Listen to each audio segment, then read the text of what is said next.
Hey everyone, welcome to the Be Bold, Make Waves podcast, a show bringing you inspiring stories of women who are growing and scaling their business.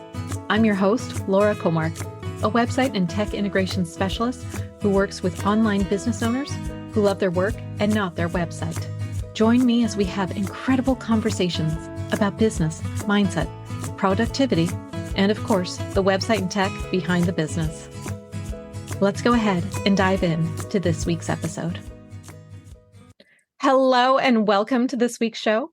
For those of you who don't already know me, I'm Laura Comark, website and sales funnel specialist who works with coaches and consultants who love their work, but not their tech.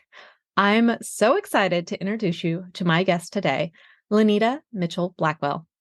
Lynita is the intuitive business coach who leads her clients to live life on fire for the ultimate success life with peace, joy, and fulfillment.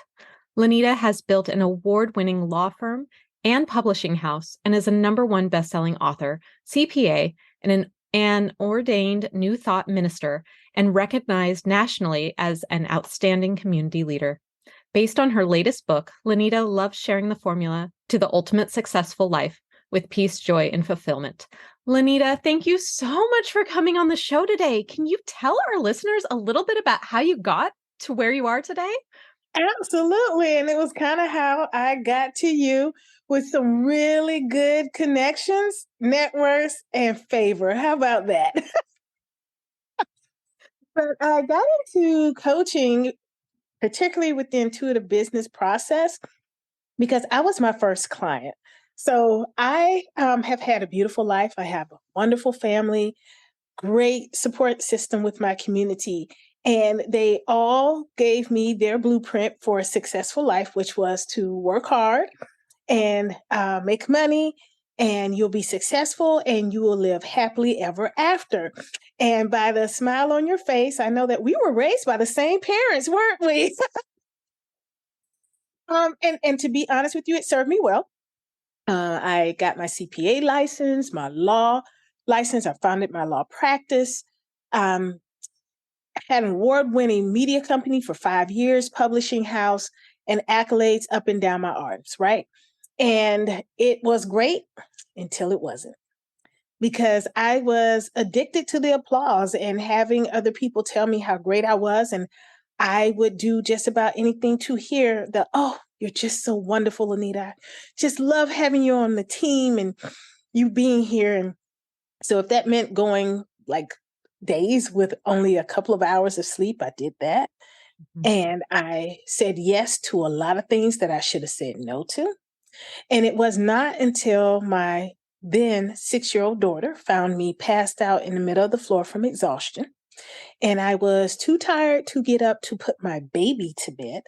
She literally put her Disney princess's blanket on me and kissed me on the forehead and said, "Good night, mama." And the only thing I had strength to say was, "Good night, baby." I knew something had to change. But, Laura, and we've all been there. We know something has to shift, but we don't know what, we don't know how. And we are not ready to change our mindset so that spirit can send the resources, right? And so it took 2 years more of my body manifesting the breakdown that was happening emotionally and mentally. And I wound up in the hospital with stage 4 endometriosis, which is the uncontrolled growth of uterine cells outside the uterus. And I had a series of brutal surgeries and was taking horrible medications. One of them was a cancer drug to try to burn enough of it off so they could do the rest of the surgery that was necessary.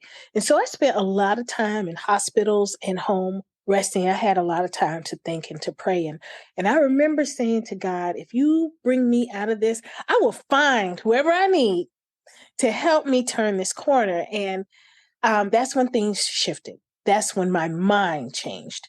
And I started working with a performance coach, Rowena Silvera Beck, who had me to scale down my life because I had literally 7 pages, single space of roles and responsibilities. And we got that down to 2. And as that part of my life healed, my body was healing, my heart was healing. And people saw the change in me and they asked, "What are you doing?" And so I'd share with them that no, I had not forsaken all my worldly goods and gone to live on the top of the mountain. I was still practicing law and running my businesses, but I was doing it in a way that showed me and anyone around me that I no longer place my value and Mhm. my self-worth in other people's hands. And so that's how I started helping other people like me because I would share my story and they're like, "We were raised by the same community." I know. I know. We were. We were. But you get to a place in your life where you're just like, I can't blame anybody else for where I am now. I'm a grown woman. Yep. It's time to make some changes. And Yeah. so that's how I wound up here as the intuitive business coach. Oh Yeah. my goodness. What a powerful story. I feel like so many of us can relate to that burnout, Mhm. that drive to keep going. And we get in this habit and it's Yes. just a cycle and it can be so hard to break free from. Yes, it can. But I tell you, if not for anybody else, because you can't do it for your child, they will grow up and go away. You can't do it for your spouse because you're both evolving, right? It has to be for you. It really does. Because this life is ours Yeah. to do it as we will. We are the creators of it and we can deconstruct and reconstruct at will, but we have to have the will. So are you finding so when you're with your coaching practice, when people come to you, this is typically where they're at. They're in this burnout cycle. Is that So they wouldn't even categorize it necessarily as burnout. What has happened is they're disillusioned because they know that happiness is not on the other side of this rainbow. The happily ever after is not there with just happiness. And the difference between happiness and what we're really seeking is joy, is that happiness is determined externally. Someone else determines whether you are happy. You're happy if the sun is out, but you're sad if it's not. You're happy when your girlfriend comes into town and y'all can run around and shop till you drop. But then you're sad if she misses her flight or your money isn't exactly where it needs to be.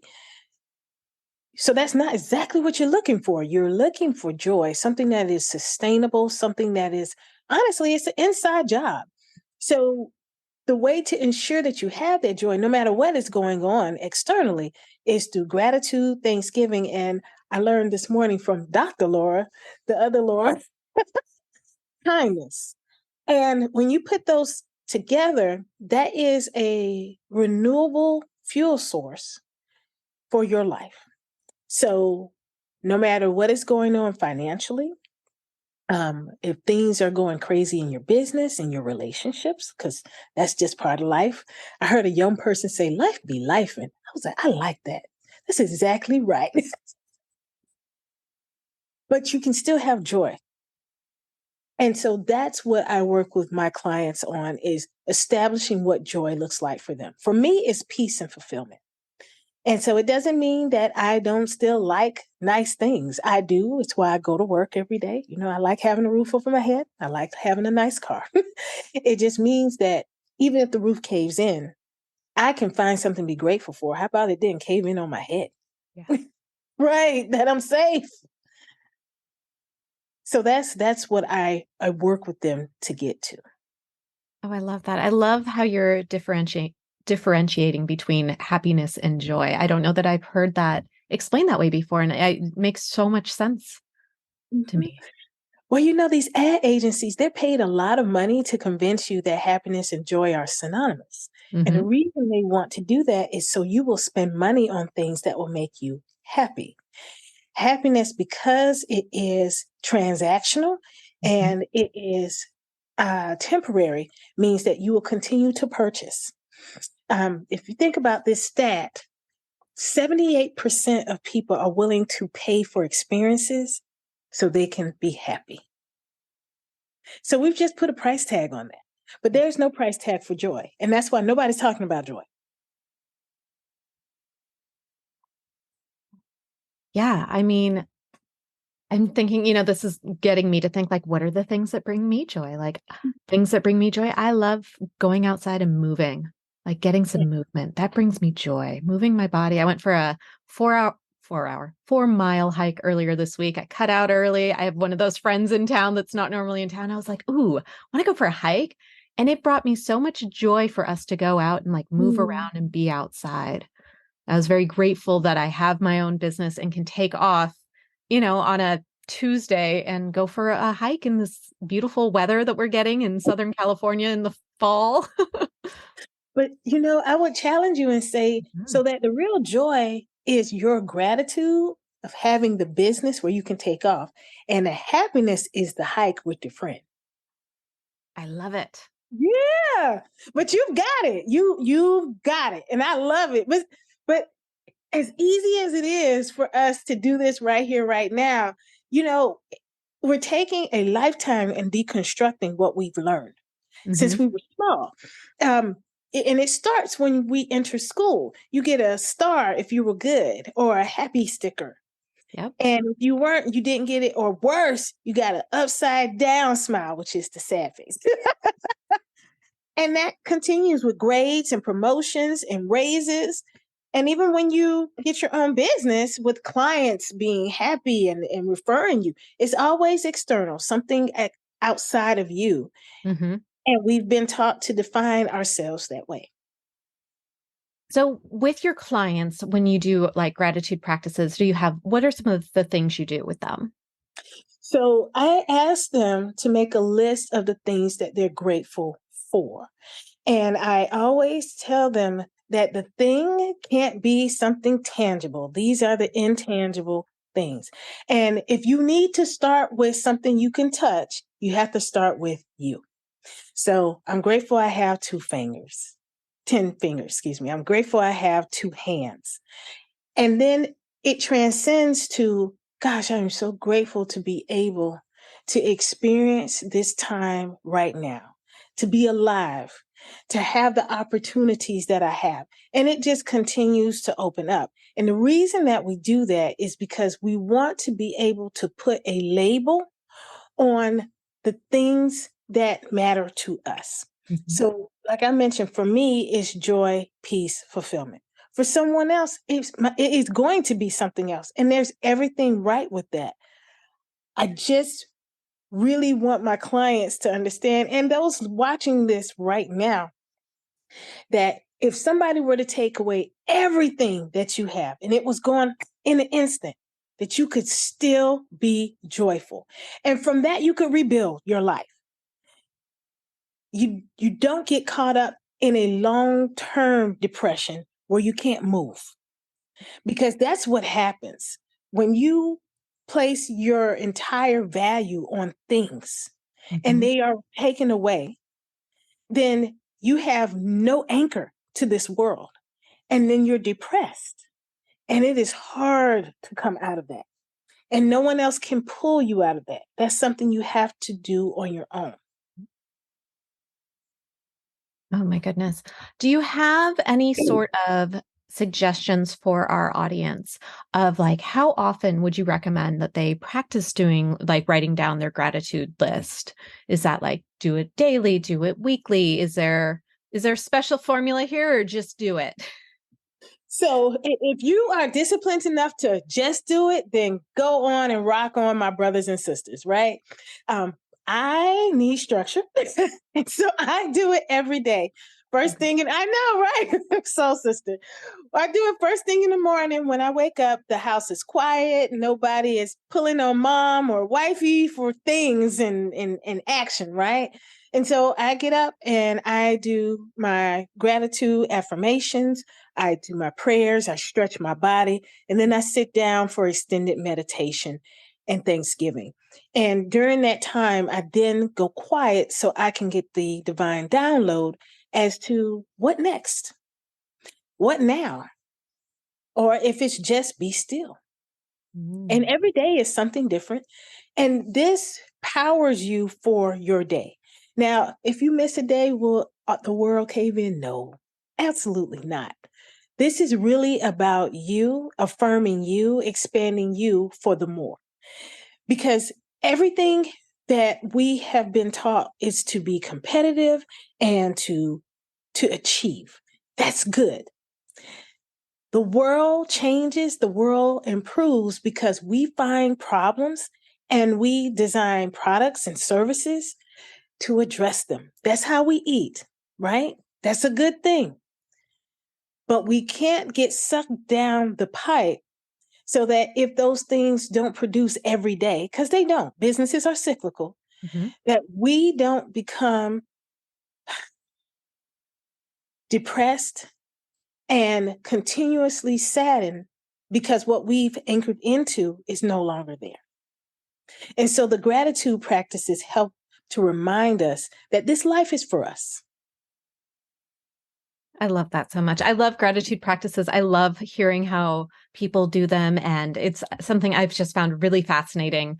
I feel like there's been a number of guests who've come on the show that have talked about different gratitude. And I love it. I think it's amazing. I love that there's more talk about it and that there's more of a focus on it in today's world than there was, even just 5 years ago. I feel like people weren't really talking about it that much. I totally agree with that. And those who were brave enough to talk about it, particularly in more I won't say professional settings, more analytically targeted industries. So finance, accounting, architecture, engineering, people would look at them weird. I mean, I'm like, do you realize that all of us put on a mask and then go to work? And then we go home and we take that off.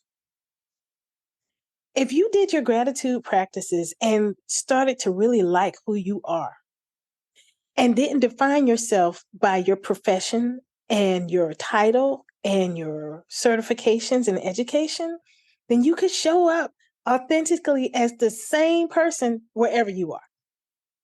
It Love is right. I mean, it is exhausting being one person at your religious center, another person at work, another person at home. Let's integrate these personalities. You're a wonderful being, but you that. have to believe that. Yeah. Oh, absolutely. So how would you say, at the beginning, we went over your bio and like, there's a lot going on in there. You've accomplished a lot. You have like all these businesses going on. That I was mean, so kind the way you said it's a lot going on. there's That a was lot so going on. kind.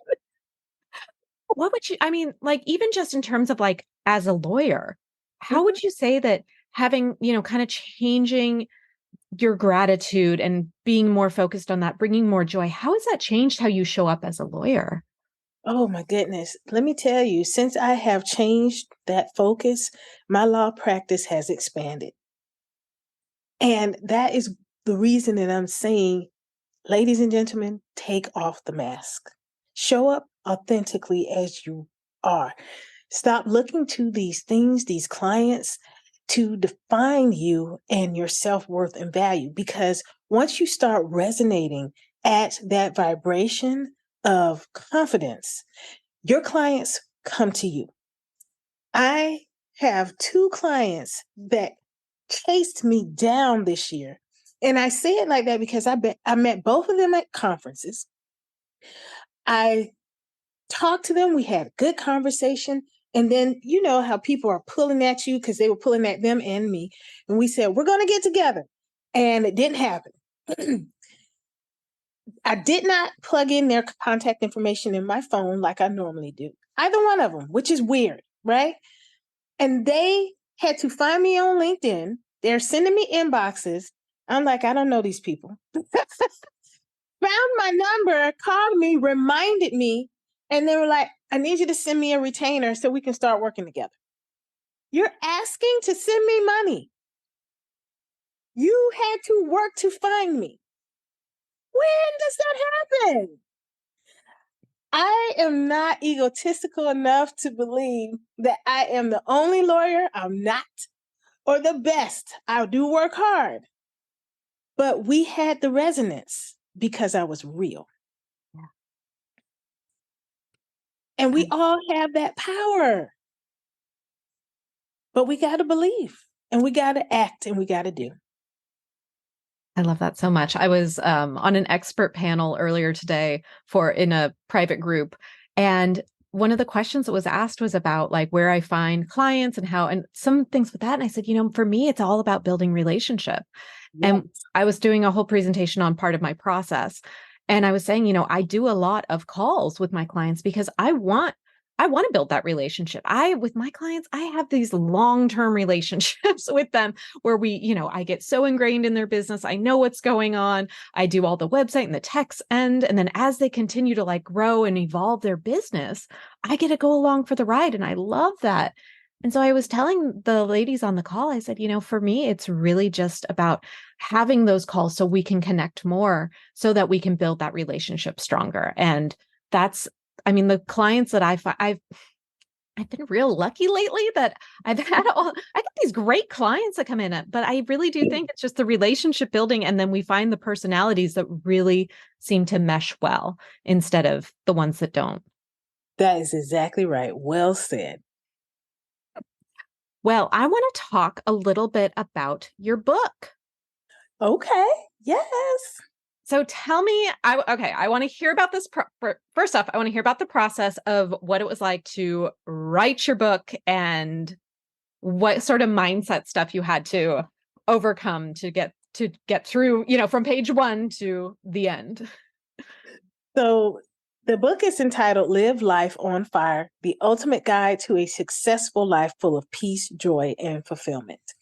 And this book was a little different from my previous books because I normally focus on women in leadership and business.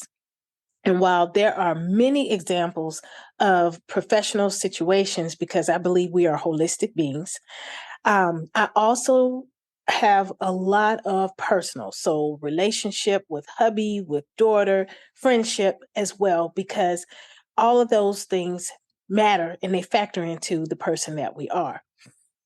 In writing this book, I very much rely on the download. So I'll take a long walk or just be sitting quietly or driving somewhere and the spirit starts talking. And I just speak what I am hearing into my phone. I love these phones. They just convert everything that you're saying into words. Great transcription service, right? I go through later and during the editing process, I put it all together and then send it off to my editor to make sure I have not made huge boo-boos, right? And then send it off for printing. And this book really anchors into the spiritual side because we're getting down to what are we living for? And so I divided into 4 sections to answer that question. What we're really living for is a life of awe. And so it's living and breathing. It's being present in the current moment. It is enjoying silence. It's living in flow. And those 4 states, once you get through them, will allow you to use all of your skills, gifts, and talents to be the best person you can be, and then show up as the best professional for your clients. I actually share a story at the end of the book as an example of me living in awe of tapping into my spiritual side with one of my longtime clients. She, I think I met her, I think she'd been in business 6 months and it's now been 15 years. Wow. Have worked with her and she scaled her business from working from home to now multiple offices and 50 employees. I mean, true success, right? And so we're friends now after that. And we're on the phone having a business conversation. And I say to her, now I've had experiences like this before, but I've never actually said this to anybody, less known a legal client. Your mother is very proud of you. Now, keeping in mind, her mother has been gone now for 6 years. And I only met her once. But I was able to tell her exactly what her mother said and to mimic the body and the expression. And she was just so overcome by that because, and I wouldn't know this, during her prayers, she had asked, are you proud? And we forget that the person that's sitting across from us, this high-powered, very put together, professional person, is still a person. They have hopes and they have dreams. And if you can tap into that part of you that helps them to feel better about the way that they show up in the world, well, that's a huge thing. That's something that people will chase you down to work with you for. And just like you said, it's about relationships. Yeah. Absolutely. Oh, I love that story. That's beautiful. You made my eyes get all teary. That was a beautiful story. I love it. Oh, that must have been just so magical for her, for your client. I love it. To dry my eyes, I'm going to change gears a little bit. Okay. Um, you mentioned that you love these phones and the tools and the tech and all that. And as someone who is a total like tech person, all things websites, all things tech, I would love to know what is some of the tech that is like your absolute favorite tech that you use? Ooh, let me tell you. So AI is my buddy, my pal, my friend. I'm serious. I My daughter is now 16. And so she was looking for some extra money over the summer, but I did not want to be on pick up and drop off duty and need to Mhm. get her there. So I was like, well, let me tell you, we have a project at the church. We are trying to build out our financial literacy program for teens. I want you to build the program. And so she did so with ChatGPT. So that was the first thing. And then she reinforced it with oh my goodness, the other one, I don't remember. And the book is now being completed with designer with 2 R's. And we're doing the flyers and customization with Canva, Mhm. right? And building the website out with Wix. And of course, doing the email as well. And so those are my faves. Those are my top 5, I think I named. And they have made life so easy. Love, love, love. When you're doing dictation on your phone, what do you typically use for recording? So I have an Android, and so I use the Mm. Keep app. I'm not sure what it's called for iPhones, but I know that iPhone users have such an app, and it organizes everything as a note, and you can have it imported to the Google Drive as a doc. So it's already ready to go. It's beautiful. So you open up Keep, hit record, and then it'll transcribe it and put it into a Google Doc. Yes. What? Yes. Yes. Yes. I mean, I use Google Keep on my iPhone. Okay. I think it's Google Keep because it's just connected to my Google Drive, and I have like a joint shopping list with my husband that's shared with him. And so we've been at like Trader Joe's at the same time before, and we like divide and conquer, and we're able to like check things off the list as we're like getting everything. I love that. Yes. But otherwise, I just try to keep it updated with things so that when if he's like, oh, I'm going to run by the store, I'm like, here's all the things we need. He's like, where is that again? I'm like, I'll send it to you. It's in that Google Keep.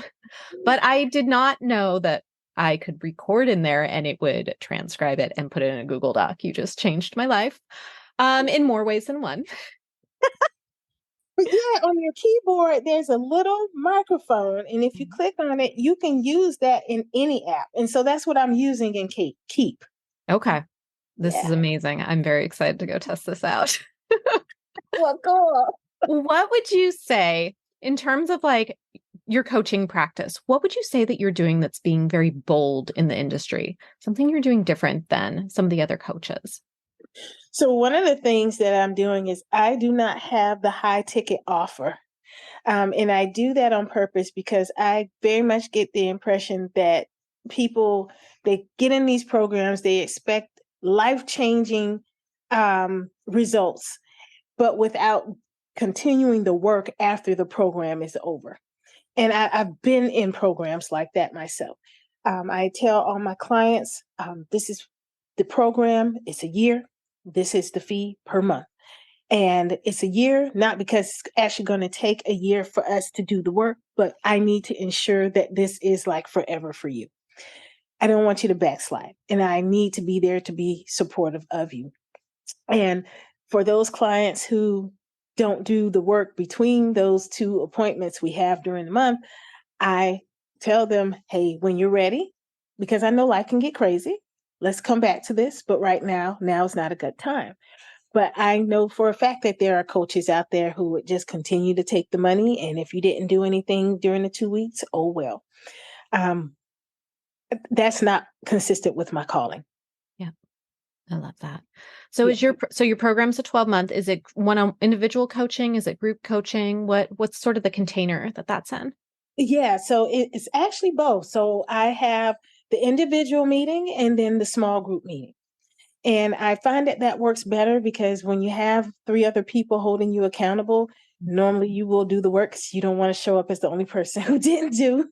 Um, and also, allows for more fun and building Mhm. relationships that will continue on. Yeah. I love group coaching. That is my favorite container to be a part of coaching in because of what you just said, the building relationships with the other people in the program. I find that hearing the coaching a lot of times that other people are getting can still relate to me. And I'm like, oh, that makes so much sense for what I can do. So Yeah. I think there's so much value in group coaching. I love that. So what would you say? So I am a huge fan of celebrating wins. I do lots of cheese plates. If you follow me on Instagram, as my listeners know, I post lots of cheese plates I launched a cheese course earlier this year just because it was very on brand, I swear. It's my little passion project. But I would love to know what is something that you're really proud of yourself that you've accomplished in your business that we can celebrate you. That is so kind. So one of the things that I am very proud of myself was sharing my money story. That is not something that I grew up feeling that that was okay. We didn't talk about money. Mhm. That was private. And if somebody asked, it was none of your business. Mhm. And I did not understand until I got older that, um, well, Larry Reed, an awesome YouTuber that I follow, and he has a great following.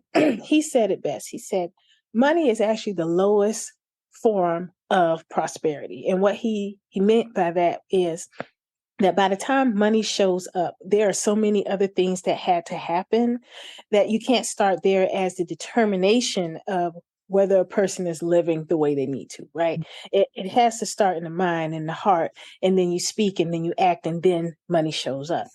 And so, because I've had so many health challenges, um, I would build up a great nest egg and then it would be decimated, and then I build it up again. And I realized, this is something that another person could use how to do that. Like why I don't get scared because there's a system to this, but it's not a system that anybody would actually tell you about because that would require them to be vulnerable and transparent about their own story. So I created a online course actually that launches Black Friday, and a corresponding book that is free if you get into the course. And I made it inexpensive so that anybody could do it. It's $20, but it's the 12 spiritual principles of money magic. Ooh. And yeah, and I'm very proud of myself for opening myself up to what comes. Because there might be criticism, there might be people saying, "Ooh," but there are also going to be so many people who will be able to use this tool and be blessed by it. And I'm good with that. I love that. Oh, and I'll link that up in the show notes too, so Oh, our thank listeners can you. go check it out. Oh, I love this. I could sit and talk to you all day. This is so much fun. I do have one question I ask all my guests who come on the show, and that is, what is one piece of advice you would give to someone when they are growing and scaling their business that would help them be bolder, be louder, and make waves? The first thing that I would tell you is to surround yourself with good people. There is nothing great that is accomplished in this world alone. You've got to have support. I love that so much. Lynita, thank you so much for coming on the show today. This was such an incredible conversation. Well, thank you so much for having me and for being so gracious. I so appreciate you. Yeah. Can you tell our listeners where they can come find you, check you out? Where are you hanging out online? Absolutely. So the best place is my website, LynitaMitchell-Blackwell.com, Lynita. And from there, we can link up on social media. You can join my email list, check out some of my books, and let's connect. Love it. I will link all that up in the show notes. Thank you so much. This was so much fun. Thank you. Thanks so much for listening to this week's episode. Be sure to check out the show notes at lauracomark.com/podcast. And if you're ready to turn your website into a marketing machine, get more sales, save time, and simplify the back end of your business, grab my free resource, Power Integrations for your website. Head on over to lauracomark.com/power. If you enjoyed today's episode, make sure to subscribe. And also, I'll just love you forever if you leave me a review. It helps get this podcast in front of other people that can help inspire.